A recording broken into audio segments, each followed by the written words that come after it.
കൊച്ചിയിലെത്തി ഞങ്ങൾ ബ്രേക്ക്ഫാസ്റ്റ് കഴിക്കാൻ പോയത് ലുലു മാളിനടുത്തുള്ള അംബിസ്വാമി റെസ്റ്റോറൻറ്റിലാണ്. നല്ല അടിപൊളി മസാല ദോശയും പിന്നെ എൻ്റെ ഫ്രണ്ട് കഴിച്ചത് വന്നിട്ട് പൊടി ദോശയാണ്. നല്ല ടേസ്റ്റ് ഉണ്ടായിരുന്നു കഴിക്കാൻ. വെജിറ്റേറിയൻ ഹോട്ടൽ എന്നെല്ലാം പറഞ്ഞാൽ ഇതാണ്. നല്ലതുപോലെ ഞങ്ങൾക്ക് ഇഷ്ടപ്പെട്ടു. പിന്നെ ഇപ്പം ഇതിൻ്റെ കൂടെ കഴിക്കാൻ ഞാൻ നല്ല ചൂടുള്ള ഹോർലിക്സാണ് കഴിച്ചിട്ടുണ്ടായിരുന്നു. ഇടക്കാലത്തൊരു ട്രീറ്റ്മെൻറ്റിന് വേണ്ടി പാല് കുടിക്കേണ്ടി വന്നു. അന്ന് മുതൽ എനിക്ക് ഭയങ്കര ഇഷ്ടമാണ് നല്ല ചൂട് പാല്. വെറുതെ കുടിക്കാനും നല്ല ഇഷ്ടം.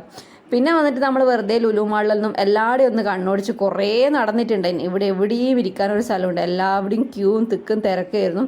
അങ്ങനെ ലുലു മാൾ കണ്ട് മതിയായി. പിന്നെ അവിടെ ഏതോ ഒരു ഷോപ്പിൽ കയറിയിട്ട് ഏത് ഷോപ്പാന്ന് തന്നെ അറിയില്ല, ഇടക്കത്തെ ഒരു കടിപിടി കഴിച്ചു. ഉച്ചക്കത്തെ ലഞ്ച് കഴിക്കുമ്പോൾ 4 മണി മറൈൻ ഡ്രൈവിനടുത്തുള്ള ഒരു റെസ്റ്റോറൻറ്റിൽ കയറി കഴിച്ചു. ഷെസ്വാൻ ഫ്രൈഡ് റൈസും അതുപോലെ തന്നെ ഗോബി മഞ്ചൂരിയൻ പിന്നെ ചിക്കൻ ബിരിയാണി. എൻ്റെ ഫ്രണ്ട് വന്നിട്ട് ഒന്നും കഴിച്ചില്ല. അവന് വന്നിട്ട് ഒരു ഷേക്ക് പറഞ്ഞു.